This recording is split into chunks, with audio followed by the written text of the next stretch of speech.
اعوذ باللہ من الشیطان الرجیم بسم اللہ الرحمن الرحیم۔ احکام کے سلسلے سے کل گفتگو ہماری پہنچی کہ نماز کی تیاری کے لیے تمام مسائل کا آنا ضروری ہے۔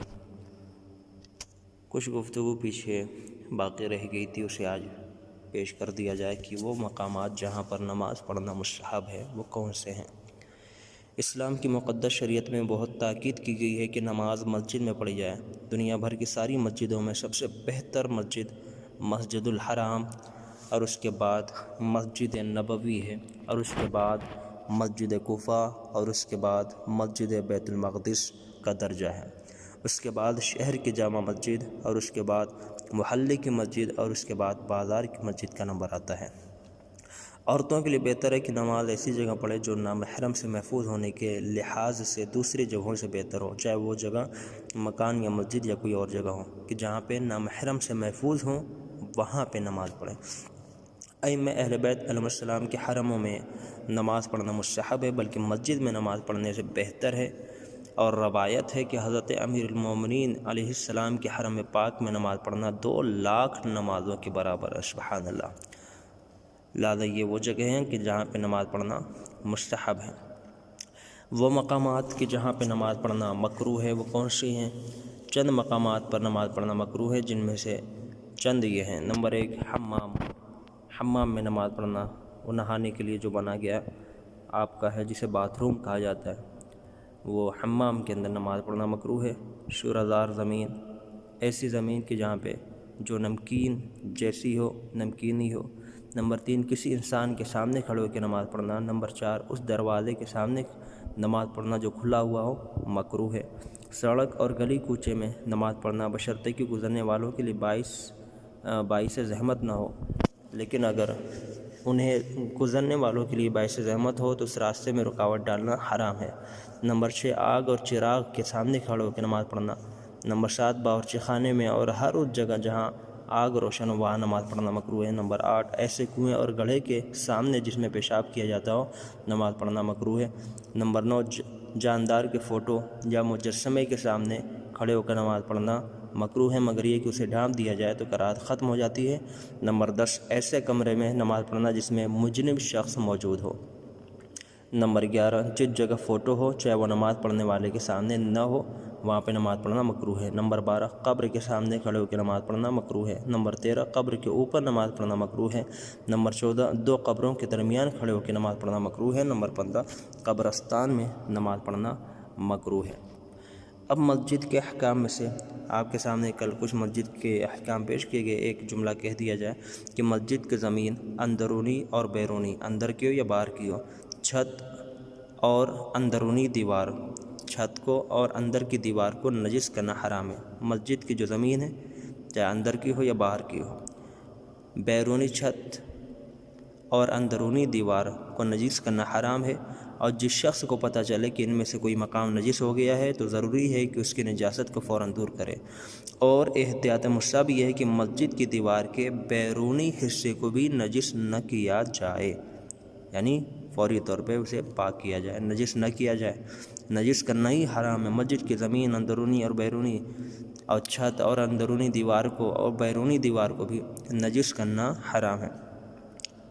اگر مسجد کی کوئی ایسی جگہ نجس ہو گئی ہو تو اس کے لیے کیا حکم ہے؟ کوئی بھی جگہ اگر نجس ہو تو اس کو فوری طور پہ پاک کرنا، جس سے بھی پتہ چلے کہ نجس ہے اس کے اوپر واجب و ضروری ہے۔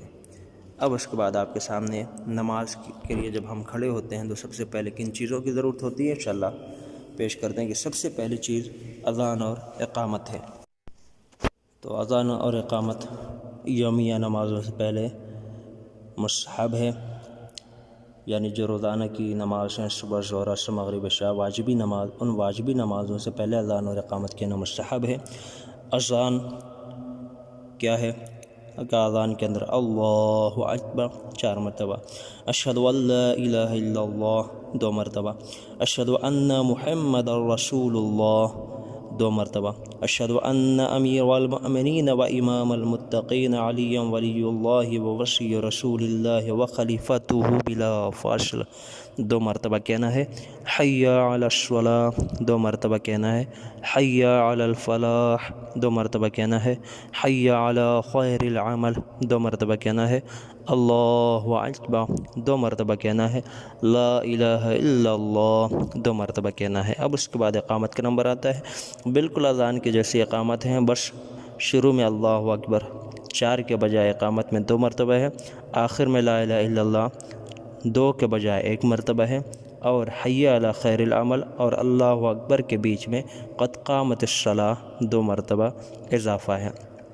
اقامت کے اللہ اکبر 2 مرتبہ، اشہد ان لا الہ الا اللہ 2 مرتبہ، اشہد ان محمد رسول اللہ 2 مرتبہ، اشہد ان علی ولی اللہ 2 مرتبہ، حی علی الصلاۃ 2 مرتبہ، حی علی الفلاح 2 مرتبہ، حی علی خیر العمل 2 مرتبہ، قد قامت الصلاۃ 2 مرتبہ، اللہ اکبر 2 مرتبہ، لا الہ الا اللہ 1 مرتبہ۔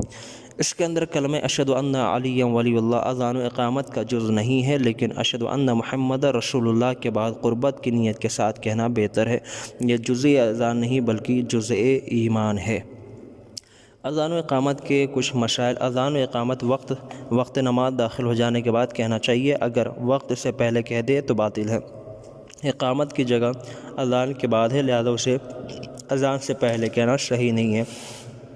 اذان و اقامت کے درمیان زیادہ فاصلہ نہیں ہونا چاہیے، چنانچہ اگر معمول سے زیادہ فاصلہ ہو گیا تو شروع سے دوبارہ اذان و اقامت دینا چاہیے۔ اگر نماز جماعت کے لیے اذان و اقامت کہی جا چکی ہے تو اس جماعت سے نماز پڑھنے والے کسی شخص کو اذان و اقامت نہیں کہنا چاہیے۔ مستحب نماز میں اذان و اقامت نہیں ہے۔ مستحب ہے کہ جب کسی بچے کی ولادت ہو تو اس کے داہنے کان میں اذان اور بائیں کان میں اقامت کہی جائے۔ جس شخص کو اذان دینے کے لیے معین کیا جائے اس کے لیے مستحب ہے کہ وہ عادل ہو، اوقات نماز کا علم رکھتا ہو اور اس کی آواز بلند ہو۔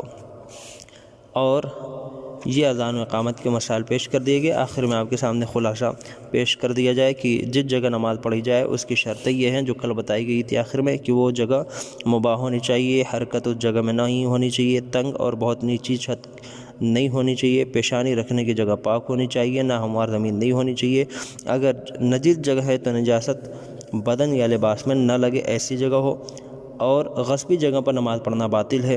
مجبوری میں متحرک حرکت والی جگہ پہ، تنگ جگہ پہ، نیچی چھت میں یا بلند و پست جگہ پہ نماز مجبوری میں پڑھی جا سکتی ہے۔ مستحب ہے کہ انسان مسجد میں نماز پڑھے، مسجد میں نہ جانے والے کے ساتھ کھانا نہ کھانا، پڑوسی نہ بننا، مشورہ نہ کرنا، رشتہ نہ رکھنا اور نہ رشتہ قبول کرنا مستحب ہے۔ نماز سے پہلے اذان و اقامت، واجبی نماز سے پہلے اذان و اقامت مستحب ہیں۔ روزانہ کی واجبی نمازوں سے پہلے اذان و اقامت مستحب ہے۔ اقامت اذان کے بعد کہی جائے گی۔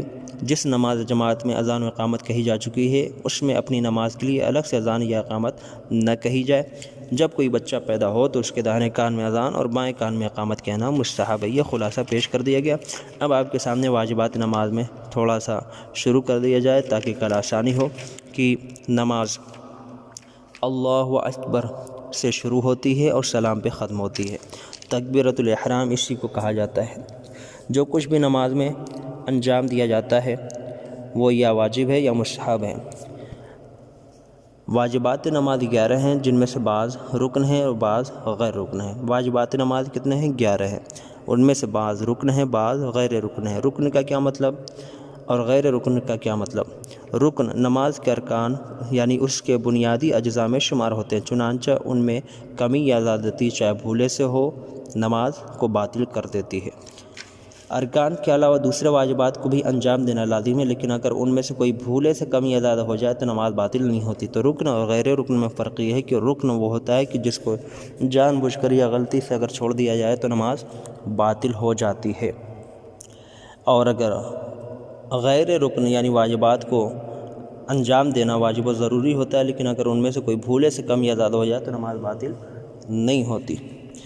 تو وہ 11 کون ہیں واجبات نماز؟ ان میں سے 5 رکن ہیں: نیت، قیام، تکبیرۃ الاحرام، رکوع اور دونوں سجدے، یہ 5 رکن ہیں۔ غیر رکن کون ہیں؟ غیر رکن 6 ہیں۔ غیر رکن 6 ہیں: قرات، ذکر، تشہد، سلام، ترتیب، موالاتی۔ مکمل واجبات نماز 11 ہیں: نیت، قیام تکبیرۃ الاحرام، رکوع، دونوں سجدے، قرات، ذکر، تشہد، سلام، ترتیب، موالات۔ ان میں سے 5 رکن ہیں، 6 غیر رکن ہیں۔ اور رکن غیر رکن کا ایک بار پھر فرق بتا دیں کہ اگر رکن کو جان بوجھ کر یا بھولے سے چھوڑ دیا جائے تو نماز باطل ہے۔ غیر رکن کا بھی انجام دینا ہر حال میں واجب ہے، لیکن اگر غلطی سے بھولے سے کم یا زیادہ ہو جائے تو نماز باطل نہیں ہوتی ہے۔ اب ان میں سب سے پہلی چیز جو آئی آپ کے سامنے نیت۔ تو نیت کیا ہے؟ نمازی اول سے آخر تک اس بات کی طرف متوجہ رہے کہ کون سی نماز پڑھ رہا ہے اور اسے حکم خدا کی تعمیل کے عنوان سے انجام دے۔ نیت کو زبان سے ادا کرنا ضروری نہیں ہے، لیکن اگر زبان سے بھی کہے تو کوئی حرج نہیں ہے۔ نماز میں ہرگز ریا اور خود نمائی کا کوئی تصور نہیں ہونا چاہیے، بلکہ حکم خدا کی بجاوری کا قصد ہو، ورنہ اگر پوری نماز یا اس کا بعض حصہ غیر خدا کے لیے ہو تو باطل ہے۔ تو نیت واجب و ضروری ہے۔ اس کے بعد رکن بھی ہے نیت۔ اگر نیت بھول جائے کوئی کرنا، چاہے وہ زبان سے ہو یا دل سے ہو یا ذہن میں قصد سے ہو، اگر وہ بھول جائے نیت کرنا تو اس کی نماز باطل ہے۔ اس کے بعد چیز آتی ہے تکبیرۃ الاحرام۔ تکبیرۃ الاحرام کو جیسا کہ گزر چکا کہ نماز کا آغاز اللہ اکبر سے ہوتا ہے اور اسے تکبیرۃ الاحرام کہتے ہیں۔ اس تکبیر کے بعد بہت سے وہ کام ہیں جو نماز سے پہلے جائز تھے نمازی پر حرام ہو جاتے ہیں، مثلا کھانا پینا، ہنسنا رونا وغیرہ۔ اس تکبیرۃ الاحرام، تکبیر یعنی اللہ اکبر، احرام یعنی حرام کرنے والی، اس تکبیرۃ الاحرام کو تکبیرۃ الاحرام اسی لیے کہا جاتا ہے چونکہ اس سے پہلے جو چیزیں جائز تھیں اب وہ چیزیں جائز نہیں رہیں بلکہ حرام ہو گئی، اس تکبیر نے انہیں حرام کر دیا۔ تکبیرۃ الاحرام کے واجبات کیا ہیں؟ صحیح تلفظ کے ساتھ ادا کیا جائے۔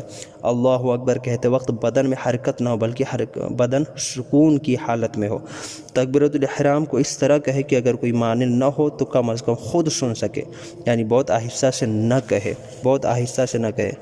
چوتھا واجب تکبیرۃ الاحرام کا یہ ہے کہ تکبیرۃ الاحرام کو بربنائے احتیاط واجب اس سے پہلے پڑھی جانے والی چیز سے نہ ملائے، یعنی آیت اللہ العظمہ آغا سید علی حسین سیستانی صاحب فرماتے ہیں احتیاط مصاب یہ ہے کہ تکبیرۃ الاحرام کو اس طرح کہے کہ اس سے پہلے پڑھی جانے والی چیز سے اللہ اکبر کو نہ ملائے۔ تکبیرۃ الاحرام اور نماز میں ہر ایک تکبیر کہتے ہوئے مصاب ہے کہ ہاتھوں کو کانوں تک بلند کیا جائے۔ تو یہ آپ کے سامنے نیت اور تکبیرۃ الاحرام کی گفتگو پیش کی گئی۔ کل انشاءاللہ تعالیٰ جو بقیہ واجبات نماز ہیں ان کو انشاءاللہ تعالیٰ پیش کیا جائے گا۔ والسلام علیکم ورحمۃ اللہ وبرکاتہ۔